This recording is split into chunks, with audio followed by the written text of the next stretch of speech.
Deuteronomy 2. Then we turned back and set out toward the wilderness along the route to the Red Sea, as the Lord had directed me. For a long time we made our way around the hill country of Seir. Then the Lord said to me, "You have made your way around this hill country long enough. Now turn north. Give the people these orders. You are about to pass through the territory of your relatives, the descendants of Esau who live in Seir. They will be afraid of you, but be very careful. Do not provoke them to war, for I will not give you any of their land, not even enough to put your foot on. I have given Esau the hill country of Seir as his own. You are to pay them in silver for the food you eat and the water you drink. The Lord your God has blessed you in all the work of your hands. He has watched over your journey through this vast wilderness. These 40 years the Lord your God has been with you, and you have not lacked anything. So we went on past our relatives, the descendants of Esau, who live in Seir. We turned from the Arabah road, which comes up from Elath and Ezion-Geber, and traveled along the desert road of Moab. Then the Lord said to me, "Do not harass the Moabites or provoke them to war, for I will not give you any part of their land. I have given Ar to the descendants of Lot as a possession." The Emites used to live there, a people strong and numerous, and as tall as the Anakites. Like the Anakites, they too were considered Rephaites, but the Moabites called them Emites. Horites used to live in Seir, but the descendants of Esau drove them out. They destroyed the Horites from before them and settled in their place, just as Israel did in the land the Lord gave them as their possession. And the Lord said, "Now get up and cross the Zered valley." So we crossed the valley. 38 years passed from the time we left Kadesh-Barnea until we crossed the Zered valley. By then that entire generation of fighting men had perished from the camp, as the Lord had sworn to them. The Lord's hand was against them until he had completely eliminated them from the camp. Now when the last of these fighting men among the people had died, the Lord said to me, "Today you are to pass by the region of Moab at Ar. When you come to the Ammonites, do not harass them or provoke them to war, for I will not give you possession of any land belonging to the Ammonites. I have given it as a possession to the descendants of Lot."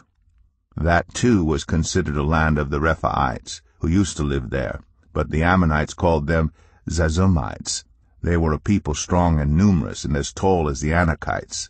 The Lord destroyed them from before the Ammonites, who drove them out and settled in their place. The Lord had done the same for the descendants of Esau, who lived in Seir, when he destroyed the Horites from before them. They drove them out and had lived in their place to this day.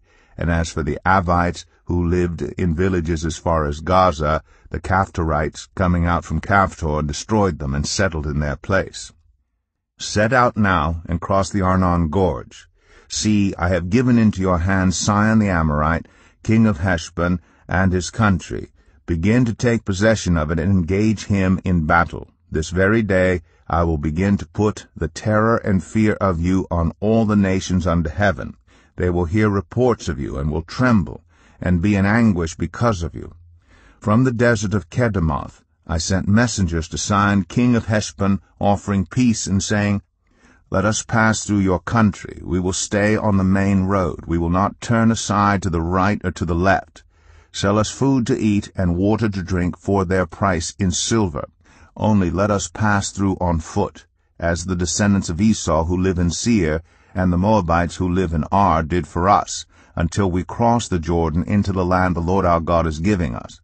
But Sihon, king of Heshbon, refused to let us pass through, for the Lord your God had made his spirit stubborn, and his heart obstinate, in order to give him into your hands, as he has now done. The Lord said to me, "See, I have begun to deliver Sihon and his country over to you.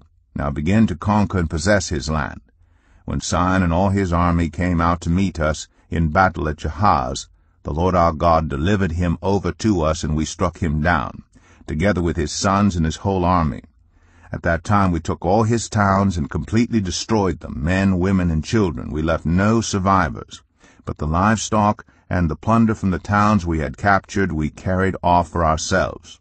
From Aroer, on the rim of the Arnon Gorge, and from the town in the gorge, even as far as Gilead, not one town was too strong for us. The Lord our God gave us all of them. But in accordance with the command of the Lord our God, You did not encroach on any of the land of the Ammonites, neither the land along the course of the Jabbok, nor that around the towns in the hills.